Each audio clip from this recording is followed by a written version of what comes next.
Hari ini, saudaraku, kita akan melihat disiplin di dalam berdoa. Jadi dalam berdoa juga harus ada disiplin. Dalam berdoa juga harus ada disiplin, saudaraku. Tanpa ada disiplin doa, kita tidak akan menang berdoa. Saudara, berdoa itu sangat penting. Walaupun setan berusaha mengatakan kepada kita bahwasanya doa itu tidak penting. Yang penting yaitu kerja, dia katakan. Yang penting berbuat. Jangan berdoa, tapi jangan berdoa. Tetapi seturut dengan firman Tuhan, berdoa itu sangatlah pentingnya. Minggu yang lalu kita dengarkan pentingnya doa itu. Ada beberapa contoh pada waktu itu. Contoh yang pertama yaitu mengenai bangsa Israel berperang dengan bangsa Amalek. Lalu Musa menyuruh Joshua berperang. Joshua berperang di bawah, tetapi Musa naik ke atas gunung. Firman Tuhan berkata, sepanjang tangan Musa diangkat ke atas, berdoa kepada Tuhan, maka menanglah Israel. Tetapi ketika tangan Musa menjadi penat dan tangan Musa turun, maka kalahlah Israel. Jadi saudaraku, di sini nyata saudaraku bahwasanya peperangan itu ditentukan oleh doa Musa kepada Tuhan. Kemenangan kita anak-anak Tuhan ditentukan juga oleh doa kita. Sudah pasti saudaraku, Tuhan mengendaki bangsa pilihannya menang, bangsa Israel menang. Demikian juga sekarang ini sudah pasti Tuhan mau memberkati kita. Pasti Tuhan mau hidup kita ini berkemenangan dan berhasil. Tetapi kalau kita tidak berdoa, hal itu tidak mungkin terjadi, saudaraku. Akhirnya Harun dan Hur yang menyertai Musa di atas gunung itu mendapat akal. Dia suruh Musa duduk di atas batu. Lalu Harun dan Hur mengangkat tangannya ke atas. Firman Tuhan berkata, dengan demikian tangan Musa terangkat ke atas sampai matahari terbenam. Dan dengan demikian bangsa Amalek dikalahkan oleh orang Israel. Jadi peperangan itu dimenangkan oleh doa. Oleh doa. Walau Tuhan menghendaki bangsa Israel menang, tetapi kalau bangsa Israel tidak berdoa, maka kemenangan tidak jadi. Begitulah pentingnya berdoa. Jadi tanpa berdoa tidak ada kemenangan. Kalau saudara lihat perjalanan Bani Israel, saudaraku, mereka mulai memasuki tanah Kanaan. Sudah mengalahkan Jericho, sudah mengalahkan saudaraku Ai. Nah, mereka mau memasuki kota-kota lain. Dan kota-kota lain mulai ketakutan akan kedatangan bangsa Israel. Lalu ada satu kota, kerajaan yang dekat dengan mereka, orang-orang Gibeon. Lalu mereka menipu. Mereka membawa pakaian-pakaian yang sudah usang, roti-roti yang sudah berjamur. Lalu mereka datang menjumpai Joshua dan panglima-panglimanya. Dan mereka berkata, saudaraku, kami ini datang dari jauh. Oleh sebab itu janganlah ganggu kami. Kami bukan penduduk negeri sini, dia katakan. Inilah dia roti kami yang kami bawa masih segar bugar. Tetapi ketika kami sampai di sini sudah berjamur, dia katakan. Dan saudaraku, Israel lupa berdoa. Dalam Joshua pasal 9 dikatakan apa yang terjadi. Ayat 12 mulai saya bacakan. Inilah hasilnya kalau tidak berdoa, ditipu oleh setan, saudaraku. Oleh sebab itu kita perlu sekali berdoa. Joshua pasal 9 ayat 12. Inilah roti kami, masih panas ketika kami bawa sebagai bekal dari rumah. Pada hari kami berangkat dan berjalan mendapatkan kamu. Tetapi sekarang lihatlah, telah kering dan tinggal remah-remah belaka. Inilah kirbat-kirbat anggur yang masih baru ketika kami mengisinya. Tetapi lihatlah, telah robek. Dan inilah pakaian dan kasut kami. Semuanya telah buruk-buruk karena perjalanan yang sangat jauh itu. Lalu orang-orang Israel mengambil bekal orang-orang itu. Tetapi tidak meminta keputusan Tuhan. Maka Joshua mengadakan persahabatan dengan mereka. Dan mengikat perjanjian dengan mereka. Bahwa ia akan membiarkan mereka hidup. Dan para pemimpin umat itu bersumpah kepada mereka. Tetapi setelah lewat 3 hari, sesudah orang Israel mengikat perjanjian dengan orang-orang itu, terdengarlah oleh mereka bahwa orang-orang itu tinggal dekat mereka, bahkan diam di tengah-tengah mereka. Hal yang perlu kita perhatikan di sini dikatakan dalam ayat 14. Lalu orang-orang Israel mengambil bekal orang-orang itu, tetapi tidak meminta keputusan Tuhan. Dengan kata lain, Israel lupa berdoa. Lalu mereka tertipu oleh orang Gibeon, karena mereka lupa berdoa. Saudaraku, ini juga terjadi bagi anak-anak Tuhan. Kapan anak-anak Tuhan lupa berdoa, mereka dengan mudah ditipu oleh setan. Saya percaya kalau kita membekali diri kita berdoa cukup pada pagi hari, di mana kita memperoleh persekutuan dengan Tuhan, saudaraku, dan mendengarkan suara Tuhan, menerima pimpinan Tuhan pada hari itu, maka hari itu kita tidak bisa ditipu oleh setan, bahkan tidak bisa ditipu oleh orang lain, saudaraku, karena Roh Kudus Maha Tahu akan menyertai kita, akan memberitahu kepada kita kapan ada orang yang mau berbuat jahat kepada kita, saudara. Tetapi Israel lupa berdoa. Biar ini pelajaran bagi setiap anak-anak Tuhan supaya jangan lupa berdoa. Berdoa itu penting sekali bagi setiap anak-anak Tuhan. Tetapi setan mengatakan doa itu tidak penting. Itu paling belakangan aja itu. Dia katakan kerjakan dulu pekerjaanmu yang lain. Inilah sebabnya saudaraku, firman Tuhan dalam Efesus 6 ayat 18 berkata, berdoa dan berjaga-jagalah. Berdoa dan berjaga-jagalah. Kita harus berdoa, kemudian kita berjaga-jaga. Berjaga-jaga terhadap tipuan setan yang mengatakan doa itu tidak penting. Doa itu tidak penting. Minggu yang lewat kita dengarkan satu contoh lagi. Masih ada contoh-contoh yang lain. Tuhan berkata kepada Elia, Elia tunjukkan dirimu kepada Ahab, sebab aku mau menurunkan hujan. Tuhan sudah mau menurunkan hujan kepada bangsa Israel. Tapi Elia terlaku harus berdoa. Elia menunjukkan dirinya kepada Ahab. Lalu dikatakan bawa semua nabi-nabi Baal, nabi-nabi Asera. Dia katakan. Lalu mereka bertanding saudaraku di atas gunung Karmel. Apa yang terjadi? Api Tuhan turun menyambar persembahan Elia. Tetapi tidak ada api turun yang menyambar persembahan nabi-nabi Baal, nabi-nabi Asera. Lalu nabi Baal, nabi-nabi Asera ditangkap saudara. Kemudian dibunuh di Sungai Kison. Jumlahnya 850 orang. Tapi hujan belum turun juga. Walau Tuhan sudah berjanji, aku mau menurunkan hujan. Apakah diperbuat oleh Elia? Elia naik ke atas gunung Karmel lalu berdoa dengan keningnya di antara kedua lututnya. Dia berdoa dengan bersungguh-sungguh. Dia minta kepada Tuhan supaya hujan turun. Dia harus berdoa sungguh-sungguh walaupun Tuhan sudah berjanji. Sekali berdoa belum ada apa-apa, namun dia tidak berhenti berdoa. Ini nanti akan kita lihat lagi apa yang terjadi sesudah berdoa. Walau jawaban belum kelihatan, saudaraku, tekun terus berdoa. Pegang terus janji Tuhan. Saudaraku, jangan mundur daripada pengakuan iman saudara setelah saudara berdoa. Walau jawabannya belum kelihatan. Demikian kalau kita berdoa buat kesembuhan. Walau kesembuhan belum kelihatan, firman-Mu tidak berubah Tuhan. Aku pegang firman-Mu Tuhan, katakan. Elia berkata, engkau berkata turunkan hujan. Pasti engkau turunkan hujan. Dia menyuruh hambanya, lihatlah ke atas laut. Dia lihat saudaraku ke sebelah laut, tidak ada apa-apa. Sama saja, keadaan tidak berubah. Kadang-kadang sudah berdoa, keadaan kelihatannya tidak berubah, bahkan bertambah jelek. Tapi apakah kita berhenti berdoa? Tidak, saudaraku. Itu mengajak kita lebih tekun berdoa. Elia berdoa lebih tekun lagi sampai 7 kali dia berdoa. Pada kali yang ke-7 kelihatan awan sebesar tapak tangan. Lalu hambanya berkata, ada awan sebesar tapak tangan, apakah gunanya itu? Tetapi Elia berkata, udah cukup. Hai Ahab, naik keretamu dan kebut, dia katakan. Supaya jangan kau kena hujan. Kemudian hujan turun dengan lebatnya, saudaraku. Saudara, inilah pentingnya berdoa. Firman Tuhan berkata, tidak ada padamu karena kamu tidak berdoa. Tidak ada padamu karena kamu tidak berdoa. Minta maka akan diberikan kepadamu. Tuhan memberikan kuasa yang luar biasa kepada kita. Kita boleh mengikat setan di dunia ini, lalu diikat dia dari sorga sehingga dia tidak bisa berkutik. Sehingga dia tidak bisa mengganggu kita.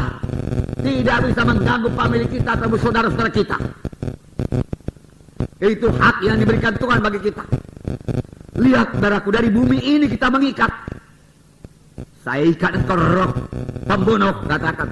Engkau tidak boleh jamah saudaraku dalam nama Yesus. Maka saudaraku, roh pembunuh itu diikat dari sorga. Dan tidak ada orang yang mau membunuh saudara kita itu. Ini contoh. Amin saudara. Roh yang mau membuat celaka bagi familiku saya ikat engkau dalam nama Yesus. Lalu saudaraku dari sorga, roh yang pembuat celaka itu diikat. Atau melalui pelanggaran diikat. Atau melalui celaka yang lain dia diikat. Dia tidak bisa berkutik. Maka tidak ada bahaya, tidak ada celaka yang menimpa kita dan keluarga kita. Amin saudara. Nah, ini perlunya berdoa. Perlunya berdoa. saudara. Tetapi setan berkata, saudaraku, saudaraku, tidak penting itu doa, itu tidak penting. Ini tipu dayanya yang pertama, berjaga-jaga. Doa itu penting, amin saudaraku. Bahkan dalam berita iman saudara dikatakan, doa itu merupakan pelayanan anak Tuhan yang terutama. Jadi pelayanan anak Tuhan yang terutama, saudaraku, bukan menginjil, tapi berdoa. Sebab menginjil tanpa berdoa juga tidak berhasil, saudaraku. Bagaimana kita menginjil dengan kekuatan kita sendiri, tidak berhasil. Jadi doa merupakan pelayanan anak Tuhan yang pertama, bukan yang terakhir. Oleh sebab itu kalau kita mau mengatur waktu-waktu kita per hari, apa yang kita kerjakan dalam satu hari itu, maka prioritas yang nomor satu masuk kepada doa pagi hari. Doa 1 jam. Disiplin diri saudara. Topik firman Tuhan pada hari ini, disiplin dalam berdoa. Walau suara setan kiri kanan mengatakan doa tidak penting, saudaraku. Nah, yang penting kepada kamu bicara, yang penting kepada kamu bekerja, dia katakan. Terlebih-lebih lagi setan sering menipu, saudaraku, supaya kita jangan berdoa, saudaraku, yaitu memberikan kekhawatiran kepada kita, memberi ketakutan. Sehingga kita berasa, sudah begini besar persoalan, bagaimana bisa diselesaikan lagi? Yang penting aku bertindak. Padahal nomor satu dia harus berdoa. Amin, saudara. Kekhawatiran bukan daripada Tuhan, saudaraku. Ketakutan bukan daripada Tuhan, saudaraku. Daripada setan, saudaraku. Udah pasti daripada setan, saudaraku. Karena firman Tuhan berkata, Tuhan tidak memberikan kepada kita roh ketakutan. Tuhan tidak memberikan kepada kita roh khawatir. Tuhan tidak memberikan. Tapi roh kuasa, roh kasih, roh yang memerintahkan diri, itu yang diberikan Tuhan bagi kita, saudara. Jadi kalau ada ketakutan, ada kekhawatiran, kenallah itu tipu daya setan, saudaraku. Tolak dalam nama Yesus, saudaraku. Nah, jadi yang pertama, saudaraku, prioritas pertama berdoa. Banyak anak Tuhan bicara saja mengenai doa. Memang bagus berdoa. Doa itu berkuasa. Doa itu bisa mengubahkan keadaan saya, dia katakan. Nah, prayer changes things. Nasib saya berubah kalau saya berdoa. Keadaan saya berubah kalau saya berdoa. Tapi sekedar mengucapkan saja tanpa melaksanakannya, tanpa duduk berlutut berdoa dan bersekutu dengan Tuhan, saudaraku, dengan iman yang sungguh-sungguh percaya kepada Tuhan, maka prayer itu, saudaraku, tidak akan mengubahkan keadaan saudara. Saudaraku, berdoa dengan sungguh-sungguh, supaya memang doa itu memberkati saudara, mengubahkan keadaan saudara, menyembuhkan saudara kalau saudara sakit, saudaraku, menyelesaikan persoalan saudara. Tuhan memberikan jalan keluar daripada persoalan saudara kalau saudara punya persoalan, saudaraku. Tapi berdoa dengan sungguh-sungguh, bersekutu dengan Tuhan, saudaraku.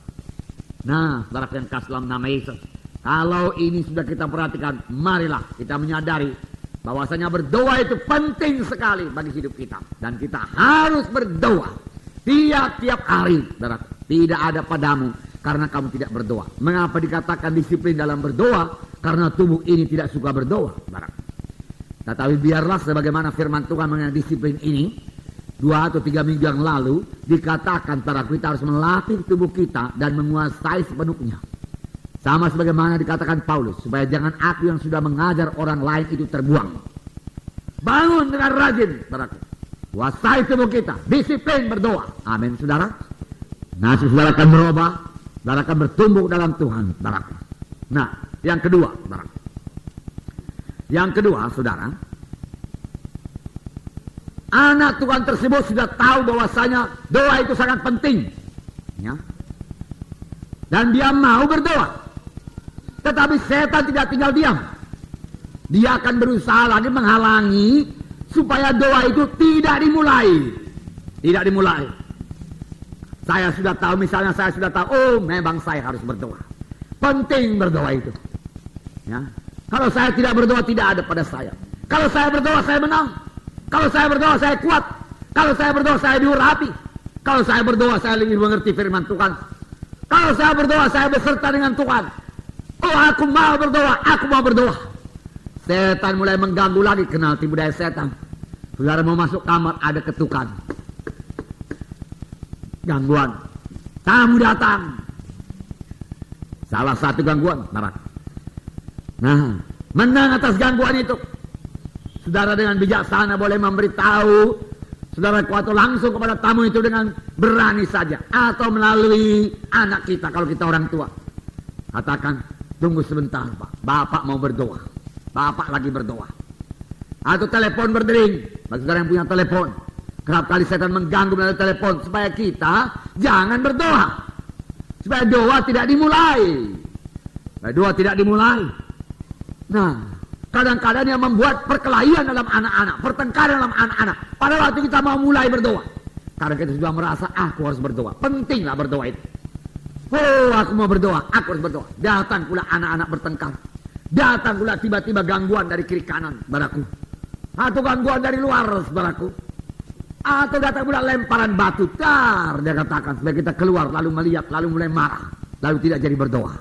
Sudah. Segala macam gangguan, supaya jangan dimulai doa tersebut, saudaraku. Saudara. Nah, bermacam-macam gangguan dia sampaikan, saudaraku. Tetapi kenallah, saudaraku, kalau memang pada waktu itu saudara belum berdoa, dan saudara mau mulai berdoa, dan kemudian datang segala macam gangguan, yang dari tadi tidak ada, tetapi pada waktu saudara mau mulai berdoa datang gangguan, kenallah bahwasanya gangguan itu dari setan.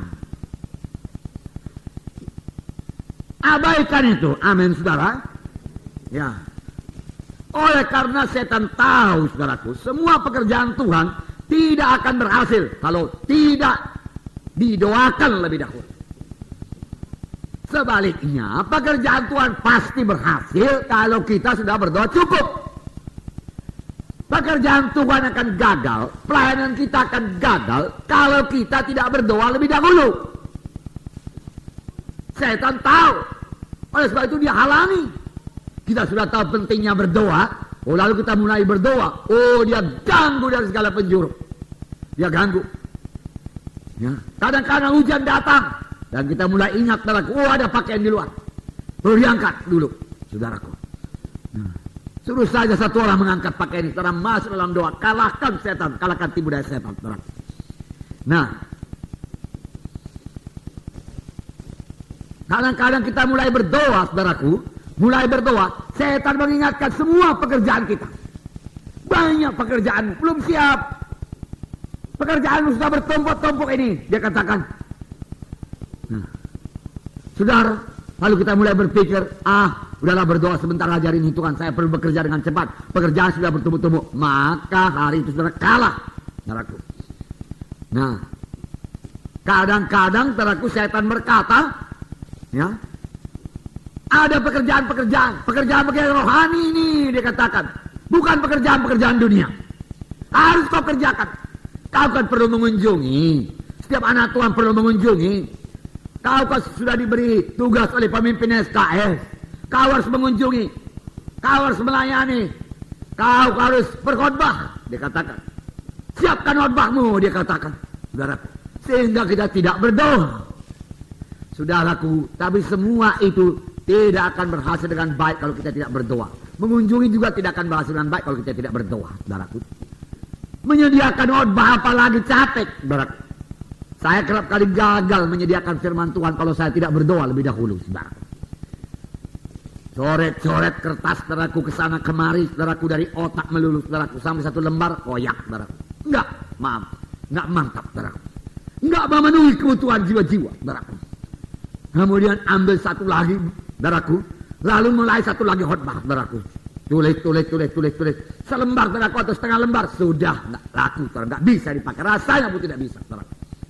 Tapi kalau sudah berdoa lebih dahulu, minimum 1 jam, saudaraku, dan dapat bersekutuan dengan Tuhan, mendengar suara Tuhan, mengerti suara Tuhan, menyambut maksud Tuhan, maka firman Tuhan akan mengalir. Tinggal tuliskan aja, saudaraku. Khotbah itu sudah ada di situ. Amin, saudara. Nah, ya jangan mau ditipu oleh setan. Kalau sudah mulai berdoa, maju. Kadang-kadang, saudaraku, ya setan ini, saudaraku, memberikan pula kelemahan-kelemahan. Di situ kita mulai berdoa, setelah kepala mulai sakit. Situ kita mulai berdoa, mau bangun dari tempat tidur, datang pening. Sudah. Pening kepala, saudaraku.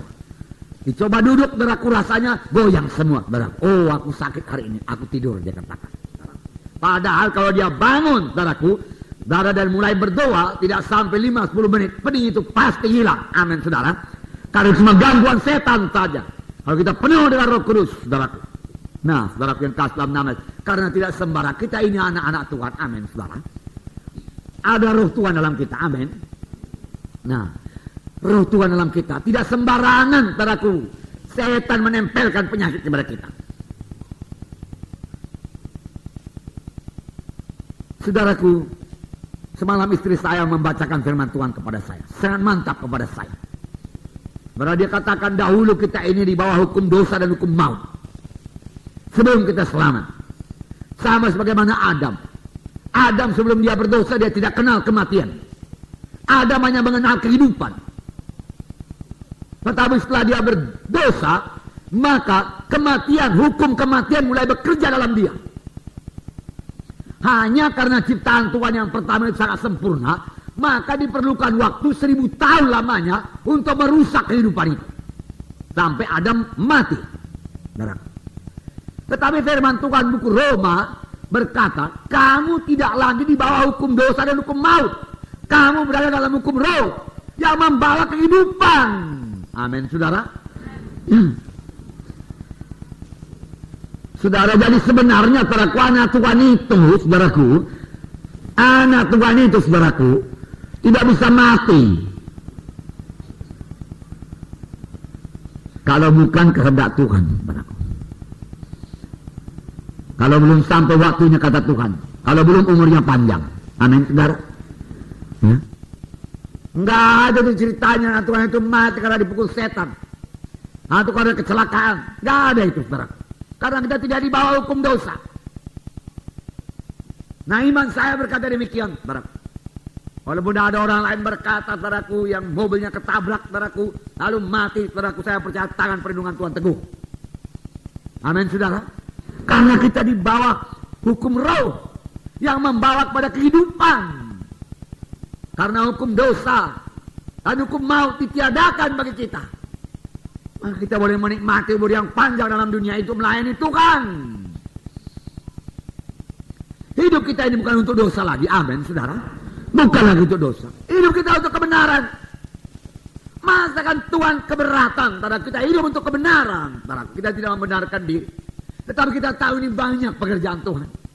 Kita tahu, saudaraku, famili-famili kita, suku Batak, suku Karo, suku Simalungun, Nias ini, saudaraku. Dairi sana, saudaraku. Oh, termasuk suku Chinese, suku India, masih banyak dalam kegelapan, dan kita lebih dahulu selamat, saudaraku. Dia masih terhilang. Dan kita mau menginjil, saudaraku. Siap sedia mengabarkan Injil kepada mereka. Saudaraku, masukkan dalam roh, saudara, saya katakan, lalu tiba-tiba Tuhan memanggil kita dalam pekerjaannya begitu sibuk, saudaraku. Saudara, Tuhan tidak akan memanggil kita. Punya semangat yang menyala-nyala buat mengabarkan Injil. Amin, saudara. Roh Tuhan hidup dan berkuasa dalam saudara. Sehingga saudara tidak di bawah hukum dosa dan hukum kematian, saudaraku. Hukum maut, tapi saudara di bawah hukum roh dan kehidupan. Ya, kehidupan yang bekerja bagi saudara. Kehidupan yang menguasai tubuh saudara. Maka lebih jauh firman Tuhan berkata, Roh Kudus menghidupkan tubuh-tubuh kita yang fana ini. Haleluya. Saya suka cita semalam waktu Bolang berkata, Mama berkata padaku, dia katakan 76 tahun umur saya sekarang, satu penyakit pun tidak ada sama saya, Ben, dia katakan. Sehat saja, dia katakan. Dia baru pulang, saudaraku, melayani dari pagi hari, saudaraku pulang kira-kira jam 3 sore, saudaraku. Kemudian, saudaraku, jam 4 dia pergi keluar lagi, saudaraku, dengan seorang anak Tuhan dari sini, saudaraku, untuk mengunjungi orang yang sakit lagi. Dan baru pulang, saudaraku, jam 9 malam, saudaraku. Dan pagi hari tadi 6:30 udah pergi menjemput jiwa-jiwa, saudaraku. Entah apa lagi kerjanya siang ini, saudaraku. Mengantar jiwa-jiwa bersaksi lagi, saudara. Seperti orang muda, saudara.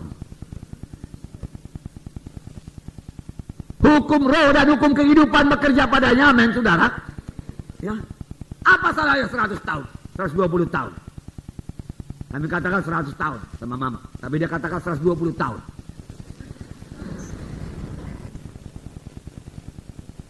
$50 tahun lagi, 40 tahun lagi.